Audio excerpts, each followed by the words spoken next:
네, 분석가의 멘탈 모델 드릴다운에 대해서 오늘 발표 주제를 삼은 김선영이라고 합니다. 저에 대해서 간단히 소개를 드리면 저는 2016년에 분석 컨설팅 회사를 설립을 해서 그 당시 워낙 그 데이터 붐이 일기도 했었고 저희가 이게 그 멤버들이 워낙 영향이 좋아서 운 좋게 영국 기업인 에스퍼 캐피털에 매각을 해서 소위 말하는 엑싯을 하게 되었고요. 그 전에 제가 회사를 설립하기 전에 2010년 정도부터 매월 16시간씩 구글 애널리틱스 강의를 2017년까지 했었는데요. 그렇게 하면서 구글 애널리틱스가 한국에 정착하는 데 기여를 하다 보니 최근 구글이 GA4로 넘어가면서 컴플레인을 좀 많이 받았습니다. 그래서 그 시장에 대한 원죄로 어, 엑시트 차일로다가 다시 이제 시장의 부름을 받고 현업에 다시 복귀를 하게 되었습니다. 오늘 이제 발표를 드릴 드릴다운이라는 주제인데 드릴다운을 한국말로 하면은 사실은 심플하게 드립답하다입니다. 네, 드릴다운, 드립답한다. 좀 예시를 들어서 설명을 드릴게요. 지난주 대비해서 매출액이 급증했어요. 예를 들면은. 그러면은 우리는 어떤 생각이 드나요? 이제, 원인을 찾아야지 재현 가능하니까 더더욱 매출을 발생시키기 위해서 원인을 찾기 위해서 노력을 하겠죠. 그러면 예를 들면은, 시즈널 이슈인가? 그래서 제품 카테고리별로 한번 볼까? 제품별로 볼까? 색상별로 더 들여다볼까? 브랜드별로 볼까? 이런 식으로 우리의 생각은 우측 그림에서 보듯이 여기 바이크가 있는 데부터가 어떻게 생각하면 제품 카테고리별로 시작을 하면은 우리의 생각이 더 들어가면 들어갈수록 이게 들어가고 이런 단계별로 이런 식으로 이제 우리가 분석을 하게 됩니다. 또 다른 예를 들면은 사용자 수가 지난주 대비해서 300%포인트가 급감하는 상황이 발생했다고 생각을 해볼게요. 아, 그러면 우리의 머릿속을 들여보다 보면 또 어떤 생각의 흐름들이 존재하나요? 우리가 검색 광고도 하고, 제휴 채널도 운영하고 있고, 소셜미디어 마케팅도 하고 있고, 또 오가닉하게 브랜드 파워가 있다 보니까 들어오는 것도 있고, 우선은, 마케팅 채널별로 이제 사용자 수를 들여다보게 됩니다. 그랬더니, 지난주 대비해서 특히 검색 광고가, 많이 빠졌어요. 아, 그러면은, 팀장님, 검색 광고 덕분입니다. 이러고 우리가 쫓아가서 보고를 하나요? 그렇지 않죠. 더 들어가죠. 뭐 다음이 문제인지 검색 광고 중에서도 네이버가 문제인지 구글이 문제인지 더 들어가게 되고 또 거기서 또 멈추지도 않죠. 더 들어가서 키워드 그룹별로 또 쪼개보고 우리는 언제까지 쪼개보게 되나요? 결국은 뭔가 조치를 해야 어떻게 조치를 할 것인지에 대한 아이디어가 도출될 때까지 들여다보게 됩니다. 그죠? 이러한 우리가 분석을 하는 과정을 결국은 사용자 수라는 큰 지표를, 그죠? 이 지표 자체를 통으로 보는 게 아니라 자꾸 나눠보게 돼요. 마케팅 채널별로, 유입 사이트별로, 키워드 그룹별로. 그죠? 이거를 이때 나눠보는 기준을, 영어로는 디멘션, 사전 검색을 해보면은 디멘션은 차원으로 검색이 되는데요.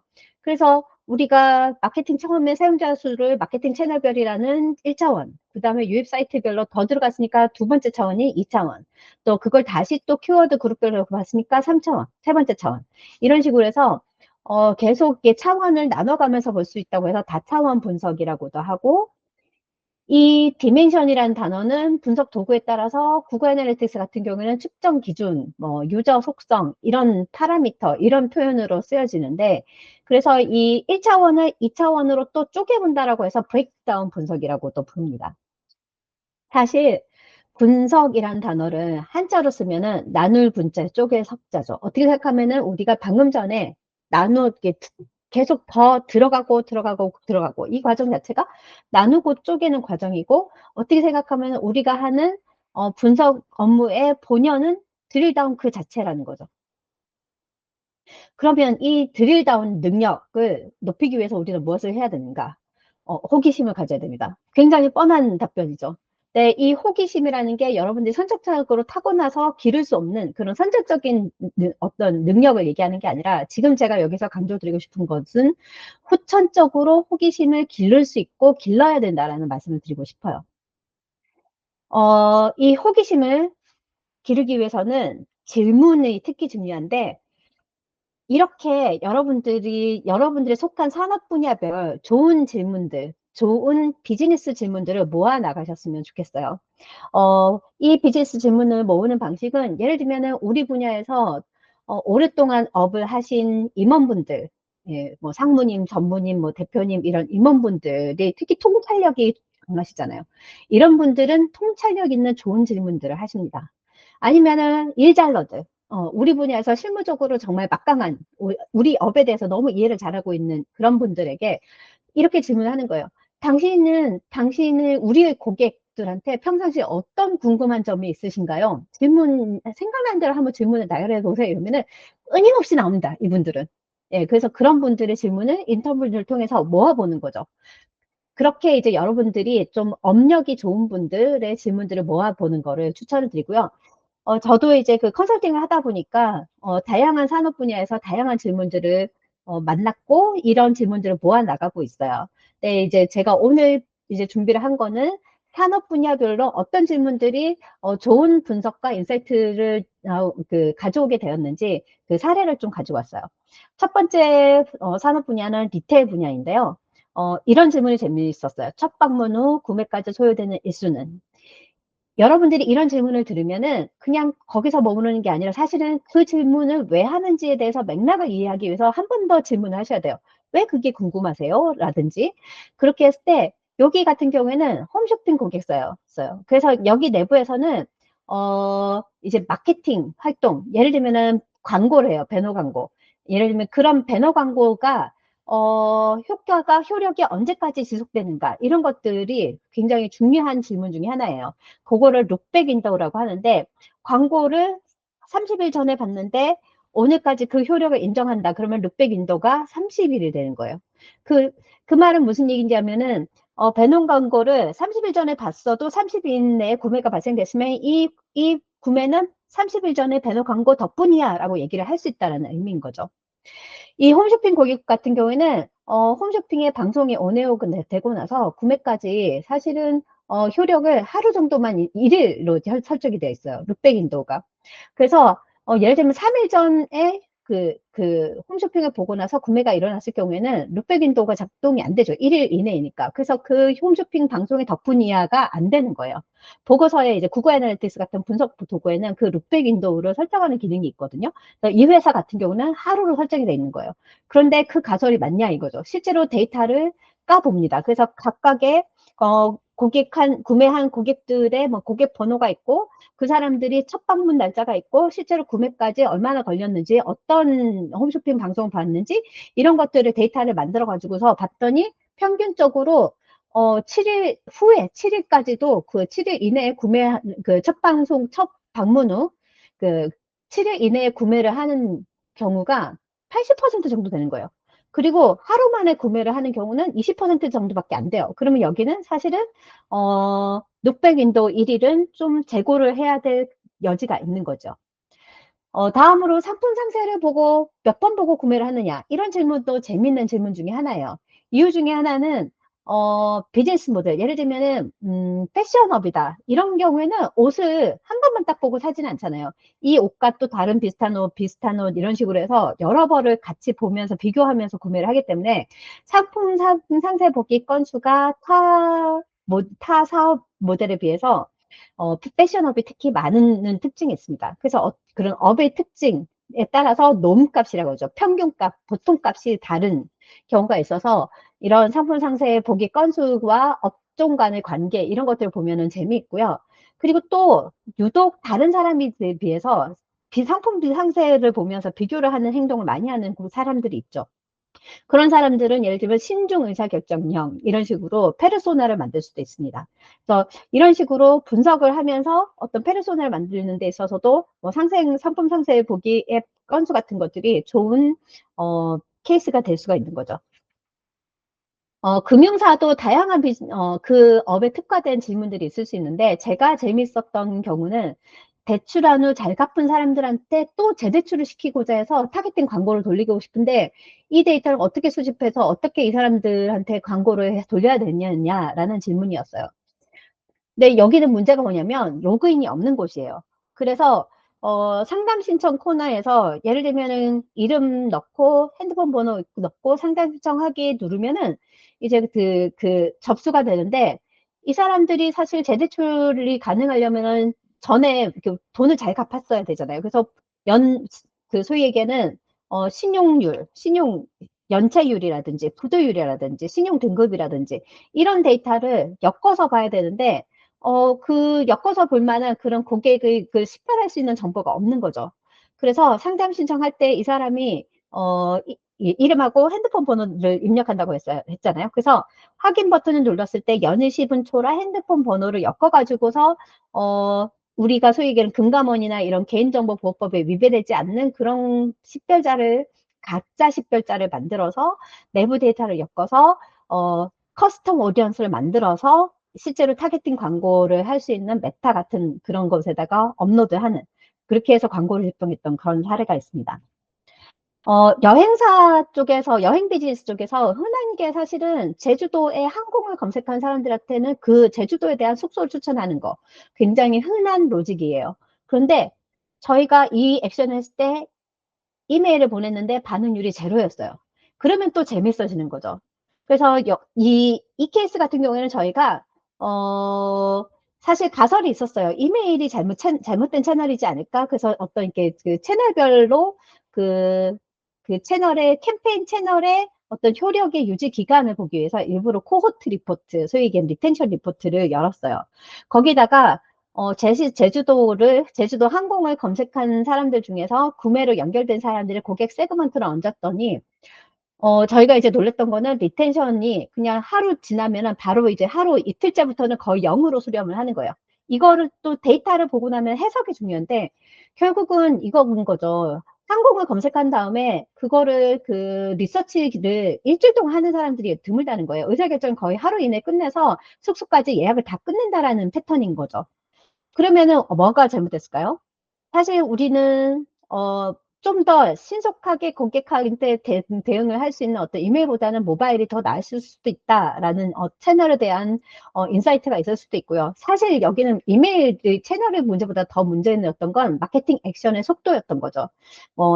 굳이 핑계를 대자면은 행동 데이터 따로 있고 내부에서 뭐 이메일이나 이런 데이터가 따로 있었고, 이거를 조인해서 그 이메일을 전송할 수 있는 데이터 세트를 만드는데 그만큼 시간이 오래 걸렸죠.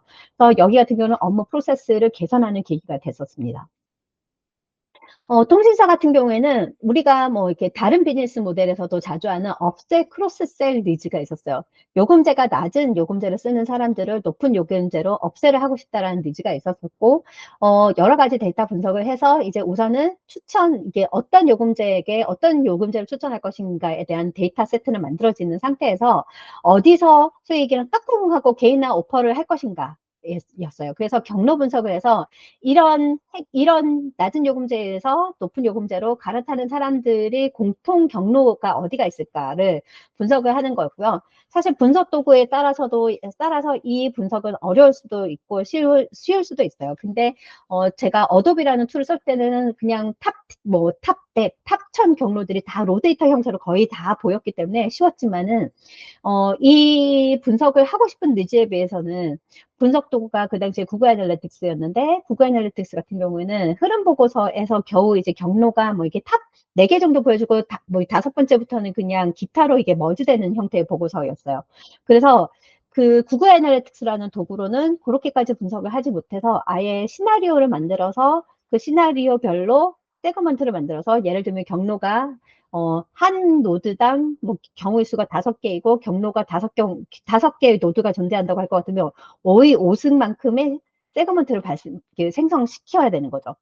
근데 그렇게 까지는 아니었지만 그래도 심플리파이 시켜서 세그먼트를 엄청나게 많이 만들어서 그렇게 경로 분석을 해서 어쨌든 간에 소위 얘기하는 공통 경로를 찾아냈어요. 그래서 재밌었던 분석이었던 것 같고, 여기서 이제 강조드리고 싶은 거는 분석은 사실은 엉덩이력이라고 하죠. 오랫동안 앉아서 일하는 그런 그 데이터 노가다성도 많이 필요로 하는 게 우리 업의 특징이지 않나라고 생각을 합니다. 다음으로 미디어 사업의 미디어 비즈니스 쪽에 대한 얘기를 해보자면은, 여기 같은 경우에는 KPI 자체가 명확하게 정의하기가 힘들다는 니즈가 많았었어요. 사실 컨텐츠를 만들고 기사를 만들죠. 기자들이 취재를 해서 기사를 만드는데 이 기사들의 성과를 어떻게 측정할 것인가인 거죠. 그래서 결국은 읽히기 위해서 존재하는 것이 기사이니까 예를 들면 전체 기사의 길이가 100%이면은 10% 읽었는가, 20% 읽었는가를 트래킹을 하는 거죠. 그렇게 해서 스크롤 뎁스 태깅을 하고 10%, 20%를 계산한 로직을 만들어서 열독률을 측정했던 사례가 있고요. 그걸 조금 더 단순화시켜서 기사를 읽기 시작할 때 뷰 스타트라는 이벤트 태그가 날아가고 다 읽기를 완료하면은 뷰 컴플릿이라는 이벤트 태그가 날아가서 스타트 대비 컴플리트 율 이런 식으로 이제 열독률을 측정을 했었습니다. 그리고 또 재밌었던 거는 마케팅에서 쓰는 매체 기여도 분석 방식을 활용해서 이 결국은 우리가 네이버나 이런 데다가 미끼형 컨텐츠를 올려가지고서 결국은 유입시킨 다음에 여기서 많이 놀게 만들어야 되기 때문에 어떤 기사가 다른 기사를 읽는데 도움이 되는가라는 기여도 분석을 어, 마케팅에서 하던 방식을 오히려 컨텐츠에다 적용을 해서 했던 그런 케이스가 재밌었습니다. 우리가 이렇게 다양한 질문들을 가지고 있어야 사실 분석력, 드릴다운 능력이 이제 일깨워지기 시작하는데 좋은 질문을 못 만드는 경우가 생각보다 많습니다. 그 이유는 뭘까요? 제가 과연 호기심이 모자라서일까요? 제가 뭐 SQL을 더 배워가지고서 제가 분석력이 모자라서일까요? 뭐 기술이 모자라서일까요? 이런 질문들을 많이 하시는데 업에 대한 이해가 부재하기 때문일 수가 있어요. 그래서 내 도메인 난리지, 내 업 자체에 대한 난리지를 높이는 것도 굉장히 중요하다고 할 수가 있습니다. 다만 한 가지 좀 이렇게 제약 사항을 말씀드리면은 분석도 ROI를 따져야 돼요. 그래서 우리가 리소스가 다 들기 때문에 제가 실제로 겪었던 사례로 좀 설명을 드리자면은 이런 분석 니즈가 있었어요. 유튜브 구독자 수와 조회수 간의 상관관계가 있을까요? 심플한 질문이어서 그거 얼마 안 걸려요. 전 금방 분석을 해서 보여드릴게요. 라고 해서 청구도 한 400만 원 정도 해가지고서 청구를 했는데 그렇게 해서 이제 상관관계가 뭐 꽤 높습니다. 이런 걸 관계 규명을 해가지고서 보고서를 들고 갔습니다. 그랬더니 제가 원했던 건 그게 아니라 국가별로 상관관계가 다르지 않습니까? 컨텐츠가 1년 전에 올린 컨텐츠와 최근에 올린 컨텐츠가 상관관계가 다를 거 아닙니까? 아니면은 아이유 같은 대단한 가수의 상관관계와 그 다음에 신입 가수의 상관관계가 다를 거 아닙니까? 그런 것들 다양한 측면에서 봐주셨어야죠. 이렇게 질문을 하시는 거죠. 사실 그때가 그 데이터 컨설팅 쪽으로 좀 그 경력이 얼마 되지 않았을 때라서, 갑자기 저도 궁금하기도 하고, 오기가 생기기도 하고, 그래서 그냥 다 질문 나오는 걸 다 드립답해서 다 분석을 했었어요. 유튜브 API 끌어다가. 그런데 사실은 그 덕분에 제가 부산에 비싼 1박에 60만 원짜리 호텔을 끊어가지고서 2박 3일 동안 가족여행을 갔는데 이 보고서를 쓰느라고 거의 휴가를 반납하다시피 했던 그런 슬픈 이야기가 있습니다. 그래서 분석도 ROI를 따져야 되고 분석을 니즈가 있을 때 분석 수요자랑 어디까지 분석할 것인가에 대해서 명확하게 정의라는 게 중요하고요. 정의에 대해서 얘기가 나왔는데 질문을 사실은 정의를 뾰족하게 하도록 도와줍니다. 예를 들면은 인터뷰를 처음 하는 친구들이랑 워크숍을 했는데 누구한테 질문을 하고 싶으냐라고 질문을 던졌더니 호의적인 사람, 우리 제품에 호의적인 사람들한테 질문하고 싶어요. 이렇게 나오는 거죠. 사실 이것만 가지고서는 우리 분석이 절대 돌 수가 없습니다. 호의라는 것 자체에 대한 정의를 또 들어가야 되는 거죠. 그래서 어, 정의를 제대로 하기 위해서도 우리가 질문을 드릴다운 해야 된다라는 말씀을 드리고 싶고요. 그래서 예를 들면은, 분석의 수요자들은 이 제일 왼쪽처럼 분석 요건을 줍니다. 그러면 이것들을 질문을 통해서 드릴다운해서 오른쪽처럼 특정 가능하게 만드는 정의를 명확하게 하는 그런 과정이 필요한 거죠. 여기까지 이제 숫자를 통으로 보지 않고 나누고 쪼개보는 드릴다운에 대해서 얘기를 했고요. 그 다음 드릴다운은 사실 고객을 통으로 보지 않고 나눠서 분석하는 고객 세분화 분석에 대해서 이야기를 하고자 합니다. 우리가 고객 세분화 분석을 하는 이유는 간단하죠. 모든 고객이 똑같지 않고 사실은 모든 고객을 동등하게 대하는 마케터들은 파이어, 소위 얘기하는 해고당해야 되죠. 왜 그렇습니까? 돈 되는 고객은 따로 있기 때문인 거죠. 뭐 그 유명한 파레토 법칙에 의해서 상위 20% 고객이 매출의 80%를 차지한다라는 그런 법칙도 있습니다만, 사실 이 법칙조차도 우리 회사 데이터 가지고서 까보면은 그렇지 않을 수가 있습니다.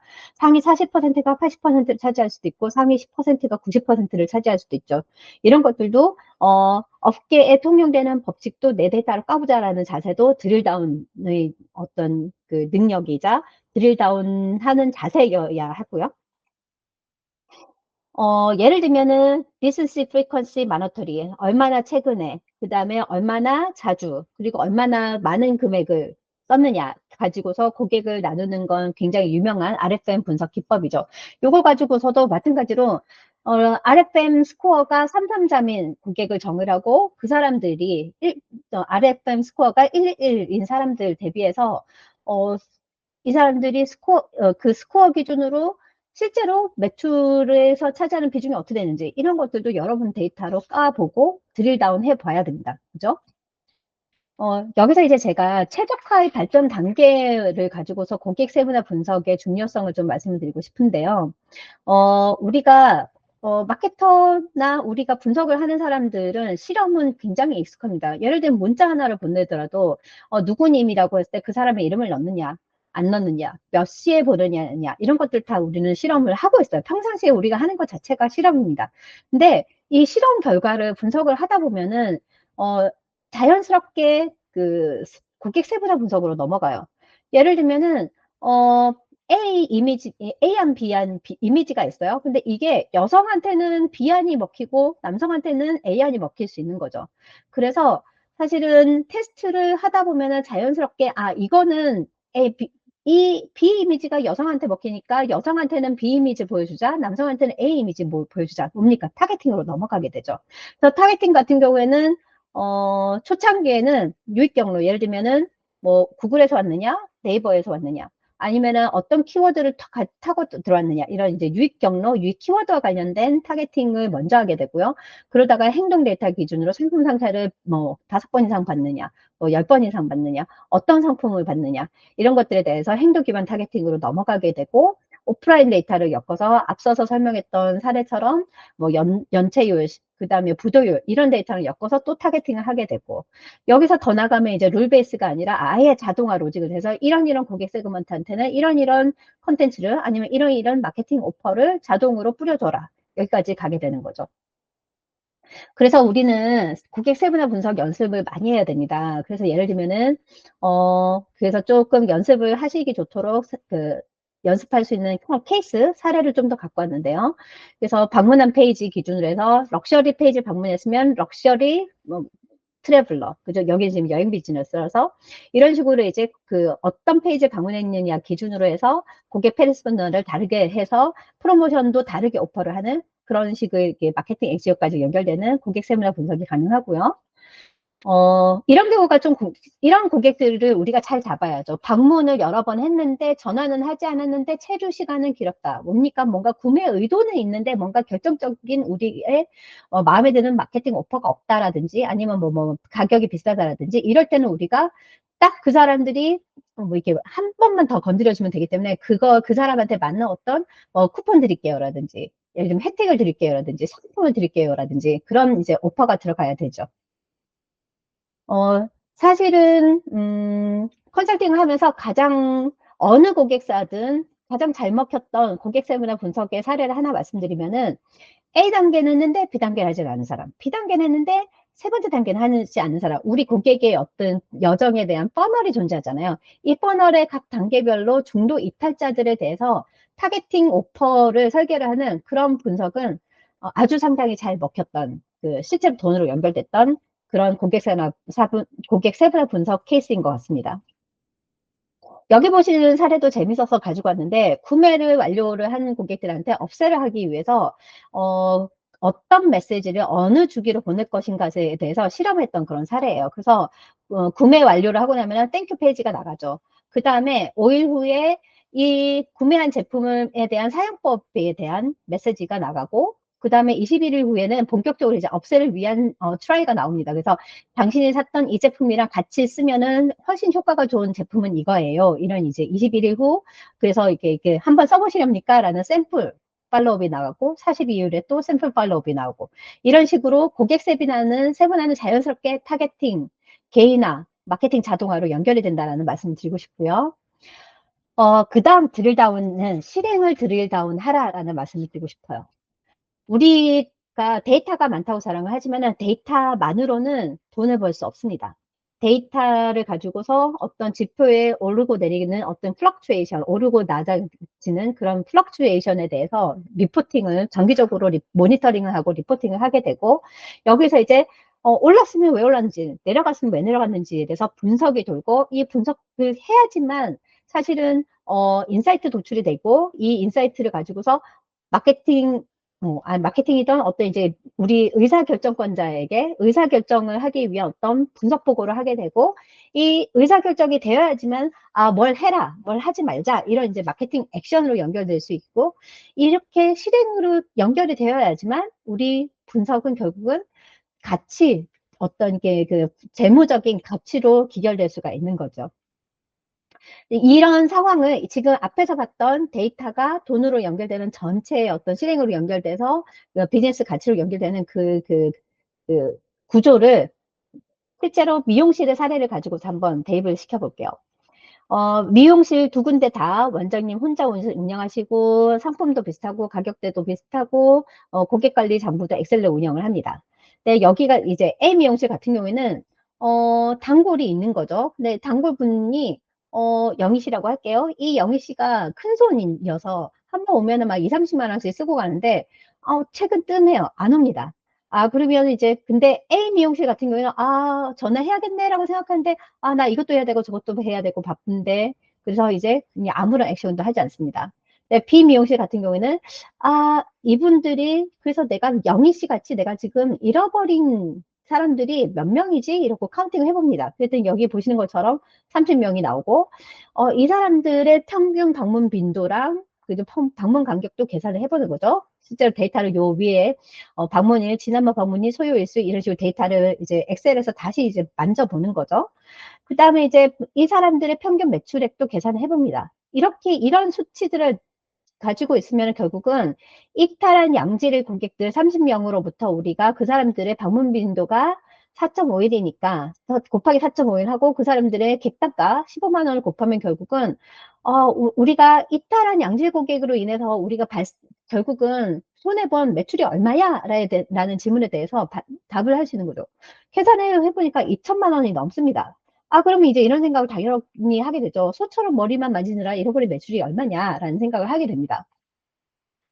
그러면 이제, 이걸 가만히 두는 사람은 없을 거예요. 여기까지 데이터를 봤으면은. 이 사람들한테 뭔가를 해봅니다. 그래서 이분도, 쿠폰을 보내봅니다. 6개월 동안 방문을 하지 않았던 사람들한테 쿠폰을 보내봐요. 근데, 응답률 제로입니다. 그러면은 우리의 가설은 실패를 하는 거죠. 우리의 실험은 실패를 합니다.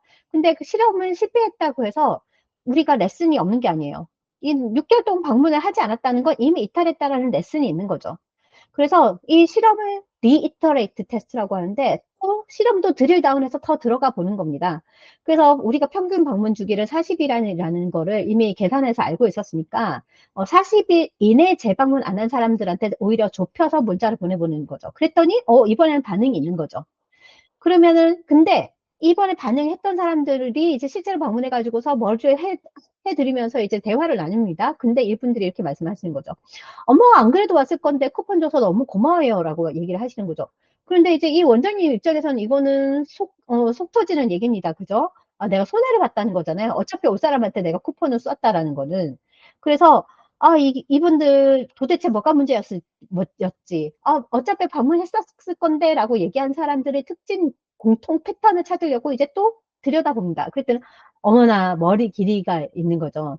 어차피 머리 길이가 짧아서 어차피 올 사람이었던 사람들의 특징 머리 길이가 짧다라는 거죠. 그래서 이 머리 길이에 따라서 쿠폰을 주는 주기를 다르게 해서 했더니 또 응답률은 더더욱 높아집니다. 이런 식으로 사실 우리가 데이터를 들여다보고 뭔가 액션을 취하고 이러는 과정들이 실제로 데이터가 돈으로 연결되는 과정인 거죠. 그래서 여기서 한 가지 짚고 넘어가고 싶은 원칙적인, 원론적인 이야기. 사실 어떤 현상을 숫자로 표현하지 않으면 문제가 뭔지 모르는 거고, 그러면 관리도 못하고 개선도 할 수 없다라는 그 유명한 피터 드러커님의 말씀인데요. 이 모든 것이 이 모든 관리업 개선 과정이 측정으로 출발한다는 거를 다시 한번 강조를 드리고 싶고, 그래서 이 데이터가 돈으로 가치로 연결되려면은 앞서 이 미용실 사례에서 결국 뭐 했습니까? 계속 가설 수립하고 실험을 통해서 검증하고 이게 반복됐죠. 그래서 실험도 계속 드릴 다운 해야 된다라는 말씀을 드리고 싶어요. 그래서 우리 디지털 마케팅의 환경이 되면서 사실 모든 고객의 행동은 측정 가능해지고 행동 데이터를 통해서 고객에 대해서 더 잘 이해할 수 있게 됐고, 그래서 사실 실험을 통해서 우리는 일부러 fail faster, succeed faster 할 수 있는 환경이 된 거죠. fail faster, 좀 더 빨리 실패를 함으로써 우리는 고객에 대해서 좀 더, 그러니까 너무 그 실패를 미루고 뭐라고 해야 되죠? 큰 배팅을 하게 되면은 결국은 우리는 그만큼 로스가 커지잖아요. 근데 쪼개서 작은 실험을 통해서 하면은 실패의 크기를 줄이면서, 그러면서 고객에 대한 이해도는 높이게 되고, 그러면서 succeed faster 할 수 있게 됩니다. 이 부분에 대해서는 린 스타트업의 어떤 철학에서 나오는 린 애널리틱스 사이클에서도 똑같이 얘기를 하죠. 우리의 핵심 지표를 정의하고 그 지표를 만약에 이렇게 하면 높일 수 있지 않을까라는 가설을 수립하고 이거를 실험을 통해서 검증을 하고, 그렇게 이 사이클이 계속 돌다 보면 우리 조직의 DNA가 되고 나의 습관으로 형성이 되는 거죠. 요 린 애널리틱스 사이클의 케이스를 예를 들면 실제 사례로 보여드리면은, 여기 보시는 화면 같은 경우에는 증명사진 인화라는 키워드를 돈 주고 사서 그 키워드 광고의 랜딩 페이지입니다. 네, 이 페이지에 이탈률이 거의 8, 90%, 전환율은 거의 1%도 안 되는 그런 페이지예요. 뭐가 문제일까? 가설을 수립을 해봐야죠. 예, 저 같은 경우에는 광고 쪽에 업무를 하다 보니까 눈에 띈 게 요 큰 증명사진 인화 배너였어요. 이 배너는 이 이미지 같은 경우에는 결국은 당신은 증명사진 인화 페이지에 오셨습니다 라는 메시지 외에는 아무런 역할을 하지 않습니다. 그런데 이렇게 클 필요가 있느냐는 거죠. 네이버 타임 배너로 따지면 2, 3천만 원짜리의 용역인데요. 그래서 과감하게 요 사이즈를 줄이거나 빼자라고 의사결정을 해서 A안, B안이죠. 이렇게 했더니 확실히 전환율도 좋아지고 결국은 데이터가 돈으로 귀결되는 그런 사례가 발생이 됐어요. 여기서 우리가 또 추가로 얻을 수 있는 인사이트는, 우리는 나도 모르게 공급자 마인드를 탑재하는 경우가 많습니다. 그래서 고객의 스크롤이라는 것도 노동이고 클릭이라는 것도 노동인데 그 노동을 당연하게 생각할 수 있는 거죠. 근데 그걸 꼬아서 좀 더 스크롤 하지 않아도 되게 클릭을 좀 적게 할 수 있게, 이런 관점으로 하면은 또 많은 가설을 수립할 수가 있습니다. 그래서 우리가 실험을 하는 이유는 결국은 우리가 그 실험을 과정에서 고객에 대해서 많은 난리지, 고객에 대해서 이해도가 증가하기 때문이고요. 또 다른 이유는 사실은 고객이 행동을 했는데 왜 그렇게 했는지 그 행동의 원인을 이해할 수 있기 때문이기도 합니다. 이 원인을 이해할 수 있다는 측면에서 저는 닥터 하우스라는 미드에서 나오는 케이스로 설명을 많이 드리는데요. 예를 들면은 같은 증상이 있다고 하더라도 그 원인은 알레르기일 수도 있고 감기일 수도 있는 거죠. 닥터 하우스라는 드라마에서 보면은 그 의사의 직업이 이제 진단 쪽의 전문인데, 그래서 실제로 진단을 명확하게 내리기 위해서 가택 침입도 해가지고서 냉장고를 뒤져서 어떤 걸 주로 먹는지를 조사를 해서 가설을 수립을 합니다. 그렇게 해서 실제로 이 사람한테 스테로이드를 투입하자라고 해서 약을 투입을 해요. 그러면 막 이 환자가 이제 나의 진단이 다르면은 굉장히 이제 극단적으로 막 부들부들 떨면서 막 이상한 게 삐걱삐걱 이러면서 이렇게 이제 거의 이제 그 죽기 직전까지 가는 거죠. 그러면 이 약이 아닌가 봐요 이러면서 다른 약을 또 투입을 합니다.